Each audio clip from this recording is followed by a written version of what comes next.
Namaskar everybody and welcome to today's Geeta Satsang. Let us get started with the Prarthana. By the Guru's grace and the will of Shri Krishna, we have all assembled for this Geeta Satsang. May we have their guidance to be able to learn and adopt the things which will help us to grow spiritually.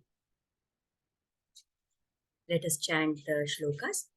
Vasudeva Sutam Devam Kamsa Chanuramartanam Devaki Paramanandam Krishnam Vande Jagadgurum.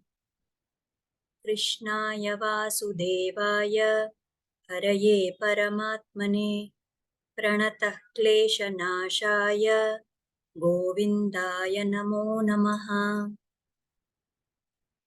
Namostu te Vyasa Vishala Buddhe Ullara Vindayata Netra Yena Tvaya Bharata Taila Purnaha Prajvalito Jnanamaya Pradipaha. Ramanujadaya Patram Jnana Vairagya Bhushanam Srimad Venkatanathaaryam Vande Vedanta Deshikam. Yo Nityamachyuta Padambuja Yukma Rukma Vyamohatastaditarani Trinaya Mene Asmad Guror Bhagavatosya Dayaika Sindhoho Ramanujasya Charanam Sharanam Prapadye. So with prayers at the lotus feet of the Acharyas, let us take up our shlokas for today. So today we will take up two shlokas. That is shloka number 33 and shloka number 34. So in the previous shloka, we saw that from shloka number 31 actually, we've seen how Krishna has now changed the direction. And he's telling Arjuna, or rather he's trying to convince him, after giving a summary of the nature of the Atma and all that. Now Krishna is trying to talk to Arjuna and trying to tell him what is his duty as a Kshatriya. So these two shlokas, 33 and 34, they are going to tell Arjuna about what is going to be the negative outcome if Arjuna does not fight. So in the 33rd shloka, Lord Krishna says, Atha chetvamimam dharmyam sangramam na karishyasi tatasvadharmam kirtim cha hitva papamavapsyasi. So Lord Krishna tells Arjuna, he has been telling in the previous shloka that this opportunity you have got of a dharma yuddha, and without asking for it, it has come to you. So you should make maximum use of it. If, however, you refuse to fight in this dharma yuddha, then that not fighting is equivalent to your abandoning, giving up your social duty and your reputation also. And not only you will lose your reputation, you will also incur sin. You will also get papa. So there are two things here Lord Krishna is highlighting. So let us try to understand how the Acharyas explain this shloka. So in this shloka as well as the next shloka, Krishna is explaining how not fighting in the dharma yuddha is the wrong thing for Arjuna to be doing. Now here he uses the word sangramam na karishyasi. If you don't fight in this sangrama. So why are they using this word sangrama? So it indicates to us that this is a point of time when the battle is ready to begin, right? Both the sides are fully armed, they are fully equipped, and completely everything is in readiness. And the only thing that has to be done now is they have to fight. So Krishna is trying to tell Arjuna that even before this stage, when still the talks were going on, when still the discussions were going on, at that time, if you had said that you don't want to fight, at that stage, it would have still been okay, because people would have thought that, okay, you are somebody who wants peace. You don't want to have bloodshed. So you are saying like that. But now at this stage, when you have both assembled on the battlefield, now what people will assume about you? They will say that Arjuna is a coward. Arjuna has seen the might of the Kaurava army, and that is why he is scared to fight. If you had said that I will not fight before the armies came to the battlefield, people may have thought of you as somebody who wants peace, and that is why he is not willing to fight. But now, after you have come to the battlefield, here if you say that you don't want to fight, then you will get a kirti. Akirti is the opposite of kirti. Kirti means having a good name, having glory, having fame. other people looking upon you in a very positive light. So akirti is the total opposite of that. So you will become infamous, you will become notorious, people will speak bad about you. All the glory which you have achieved in all these years, it will all be lost, because now people will see you as a coward, or they will say you are incapable of fighting, you are not a good kshatriya, and you are scared of the Kauravas, and that is why you are running away from the battlefield. So overall, Krishna is explaining the outcome, the negative outcomes if Arjuna does not fight.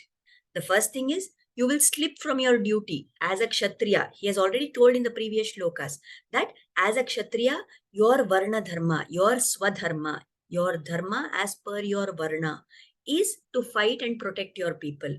So if you do not fight, if you say, I'm going away from the fight, then it is like shirking your duty. So the first thing is, when Arjuna says that he is not going to fight, he is going to slip up from his duty as a Kshatriya. Second thing, he will get infamy, he will get akirti. And the third thing, not only these two will happen, but because he did not do his duty as a Kshatriya, he will in fact earn papa. Now, Arjuna thinks that by not killing those people, he is doing good. But the fact remains that because he is a Kshatriya and this is a Dharma Yuddha, he is bound by dharma to fight. So if he fights as per his dharma, he is going to get punya. And if he does not fight as per his dharma, then he will in fact earn papa. So these are the three things, the negative outcomes that will happen if Arjuna does not fight. And this is what Krishna is explaining to him with a lot of clarity, right? Now, why this is so relevant here? Every person has a dharma which is meant for them. Now Arjuna is talking of, say, he is talking about not fighting. He is saying, rather than kill these people, I don't want the kingdom at all. I will go away, I will take sannyasa. I will live my life by begging for food. I will go and stay in the forest and do tapas. Now this is totally against the dharma for a kshatriya. So when Arjuna gives up this dharma of his, he will earn papa. Now, because of the papa, he has to go to Naraka as a result of that papa. Another thing that will happen is not only he will go to Naraka, but because of the effect of the papa, when he has to come back later, the next birth that he gets will definitely not be in a situation where he can do sadhana and get to moksha. So his birth will be in an inferior place. We know how the law of prarabdha, how the law of karma takes place, how it, flows in our life. Whatever we do as a result of those actions, we get either punya or we get papa. And based on what is our overall collection, that decides. And we also said in some previous satsang that it is always that whatever sadhana I have done in this birth up to now, that is going to be my starting point in the next birth. So here, if Arjuna does not perform his duty, if he fails in doing his dharma, then he will get naraka because of papa. And also in his next birth, he will be born in some inferior kind of position where there will be no opportunity to get to moksha at that time also. So Krishna is explaining to him that you should not give a chance for this. Now, the point about losing face, the point about getting a kirti, why that is not good for a warriors, Lord Krishna will tell in the next shloka. Right now in this shloka, he is focusing on the fact that you have to do your swadharma. If you don't do your swadharma, you will earn papa. And when you earn papa, you will go to naraka. Not only that, in the next janma, you will not get a good janma. So the chance of getting to moksha is going to be very less there also. And this, when we contrast with what he told in the previous shloka, that if he does his swadharma, then if he wins, if his side wins the battle, they will rule over the kingdom and they will enjoy everything on this earth. If he dies in the battle, he will get swarga or he will get moksha because he has died performing his dharma. So when you contrast these two, it is very obvious that how fighting in this dharma yuddha is the right thing for Arjuna to do, and refusing to fight is actually the wrong thing for him to do. So we must make it clear in our mind that the talk and concept of himsa and ahimsa is totally dependent on the context. So here, Arjuna may be appearing that he wants to have ahimsa, but actually not following his kshatriya dharma, not putting to an end to the evildoers in the form of the Kauravas, that is actually himsa, what he is doing. So what is it that we can learn from the message of the shloka? So here the highlight is on acting as per our dharma. So if we refuse to act as per our dharma, if we try to escape from whatever action we are supposed to take, then that means we are not doing karma yoga in a proper way. Karma yoga means doing all your actions. Karma means to do all your actions. How that becomes karma yoga is when we do all actions with certain frame of mind, with the attitude that Lord is getting it done through me, with the attitude that this I am doing as an offering to the Lord. So when I don't do any action only, there is a question of having this bhava and doing it. So somebody who escapes from their action is not doing the right thing. So whatever may be our situation, whatever is our life condition, whatever actions we are supposed to take as per that situation, we must not run away or escape from taking those actions. So if we do that, if we are going to run away, then there is no question of us doing karma. There is no question of us doing karma yoga also. And a person who is not even doing karma is totally unfit to do bhakti, because he has no eligibility at all. He's not doing the very basic minimum that he is supposed to do. Where is the question of doing the next thing? If somebody is being dishonest in their personal life, where is the question of them going to the next stage and doing bhakti to Lord? Isn't it? So somebody has to perform action, and only then they become fit to pursue bhakti. So that bhakti is what is ultimately going to lead us to moksha. So it is very important, the acharyas highlight here, that so much importance is there for performing swadharma. The right actions we have to do as per our situation in life. We have to take the actions which are important for two reasons. First thing is, only when I do the right action, I will be able to live happily in this world. Not just in this world, but the right actions I do will earn me punya. And as a result of that punya which I earn, I will experience sukha. So to live happily also, we need to do the right actions. And more importantly, because as I said, when I do the right actions, I get all the eligibility which is there for me to start performing bhakti, and only that bhakti will lead me further to moksha. So this is how we must understand. So whatever may be our life situation, whatever may be our life condition, as per our dharma, what is it that we are supposed to do? How are we supposed to act? What activities should we be performing? Is something right or wrong for me? We must remember this point always. And we must not run away from taking decisions. We must not run away from taking action. Now, maybe that action is going to be something that is going to be uncomfortable for me, yet I have to do it because it is my dharma. Sometimes it may happen that by my action, there is some other few, one or two people who will get hurt.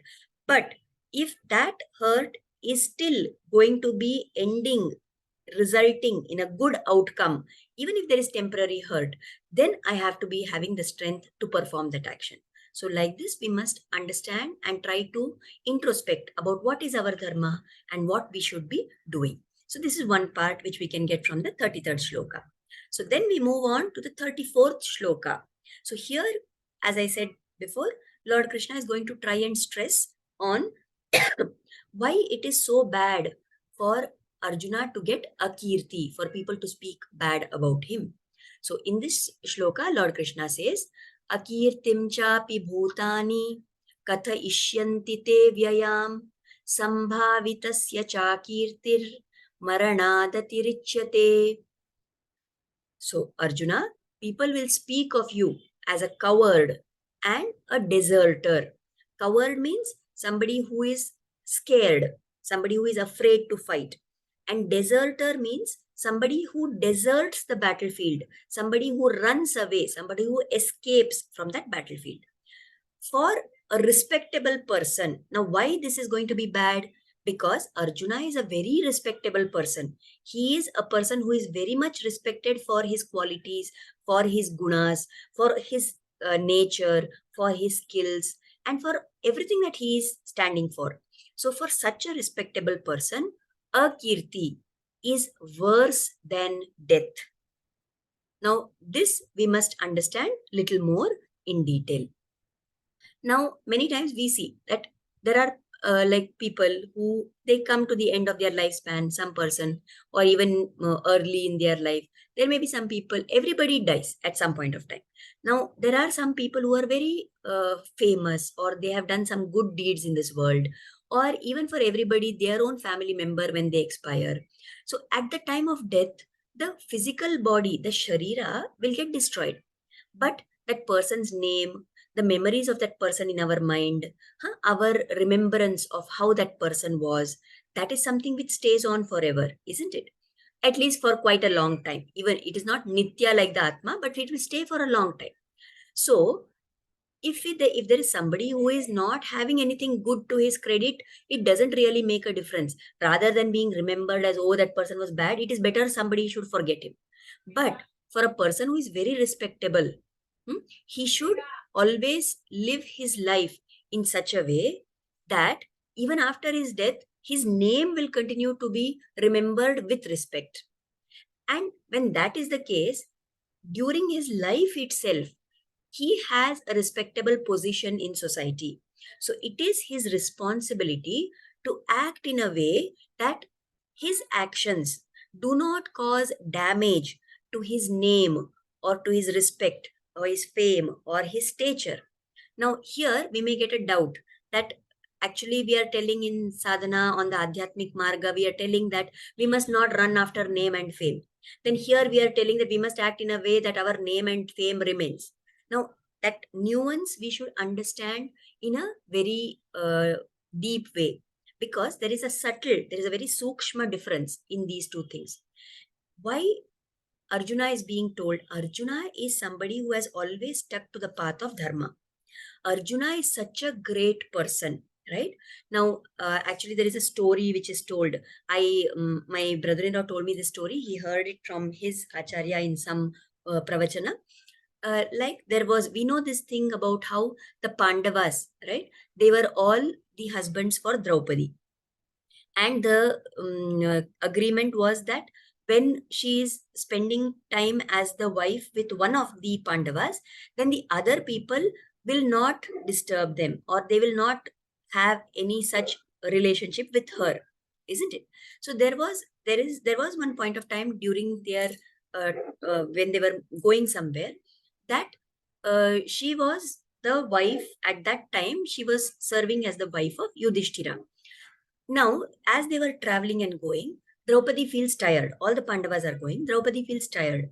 And she requests that I am feeling tired. I can't walk by myself. So Yudhishthira tells Bhima that, oh Bhima, you please carry her. Because Bhima is very, what you say, strong person, isn't it?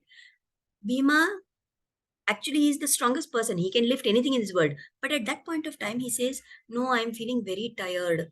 I don't know, somehow I'm tired today. I can't carry Draupadi, he says. At that point of time, Arjuna was not there. So Nakula and Sahadeva are there. So next, Yudhishthira requests them also that, and he says, you please carry Draupadi. Both of them, they give some or the other excuse and they refuse to do it. Now, after some time, Arjuna joins them in that place. And then when Yudhishthira tells him, Arjuna lifts up Draupadi and carries her for the rest of the journey. Now, the Acharyas explain this incident, that why is it that the other brothers did not carry Draupadi, and why did Arjuna carry Draupadi? Because the other Pandavas, in their mind, they were not sure that if they came into physical contact with Draupadi, they were not sure that they would be able to stick to the terms of the agreement, that they were not sure that they would not develop some kind of a affectionate feeling at that point of time when they are holding her. So rather than do that, they refused to carry her at all. Then why was Arjuna able to carry? Can we imagine the kind of sense control that Arjuna had? Now we will understand why Arjuna is always, so much he is praised as a Jitendriya. He's somebody who had won over his Indriyas. He was so very, very sure that even if he lifted and carried Draupadi for a very long time, he would not develop any such unrequired feelings at that point of time. And that is why, with so much confidence, he was able to lift and carry her up. So, this is the nature of Arjuna, right? This is his Jitendriya nature. This is his quality. This is his caliber. He is such a great personality. And such a person whom the entire world looks up to, for that person to do some action which is going to destroy his name and his stature in the eyes of other people, doing something which will destroy his reputation, is worse than death.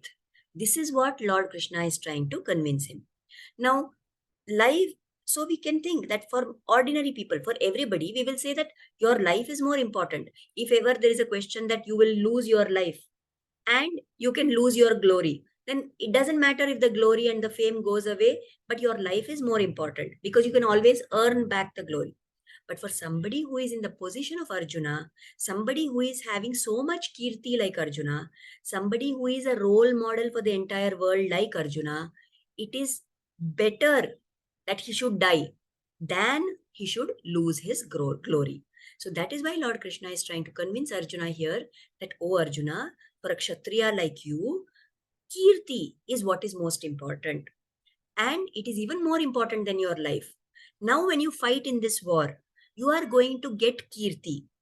And even if you lose your life in the war, it does not matter because for you, that kirti, retaining that kirti is very important. Now, if Arjuna does not fight in the war, he will have his life, he will be alive, but his kirti will go away. And for somebody like Arjuna, that is the worst thing that can happen. And what is the thing? Who will, now if Arjuna does not fight, is it that only great people will talk about him? Will only Dronacharya and Bhishma and the Kauravas talk about him? No, even common people, even the most ordinary person who is nowhere near the level of Arjuna is going to ridicule him, is going to make fun of him. And that is not the right thing. And that is why the Lord is trying to stress and emphasize and explain to Arjuna that it is very important for somebody of your caliber to make sure they do not get a kirti. This is what is taught in this shloka.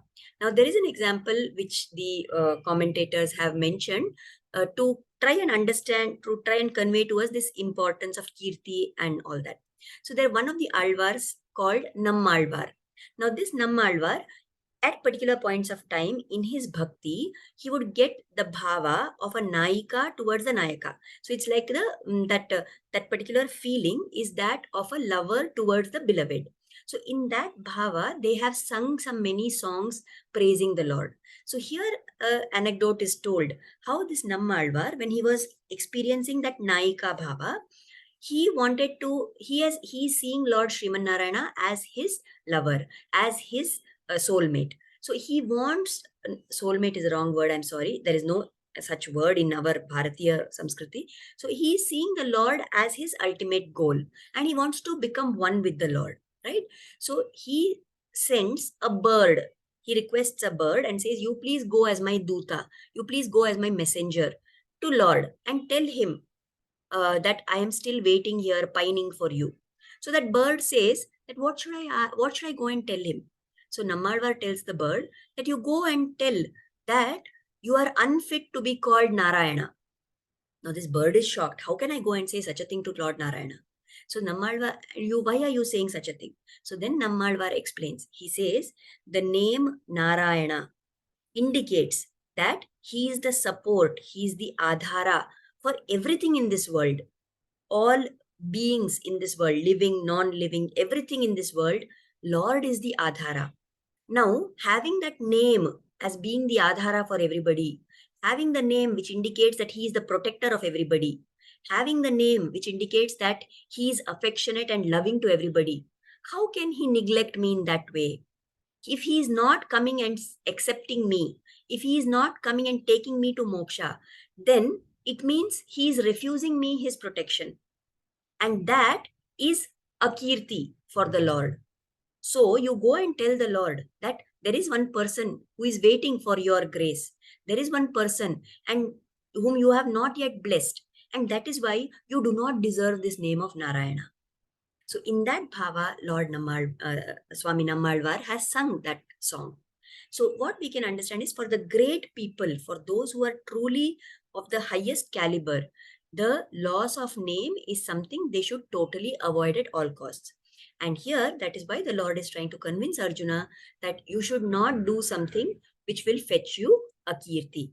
Not fighting in this war is going to make sure that you are branded as a coward for the rest of your duration. That is why he is trying to convince Arjuna. So, what we can learn from this? So, we are not definitely as great people as Arjuna, but we also have some image.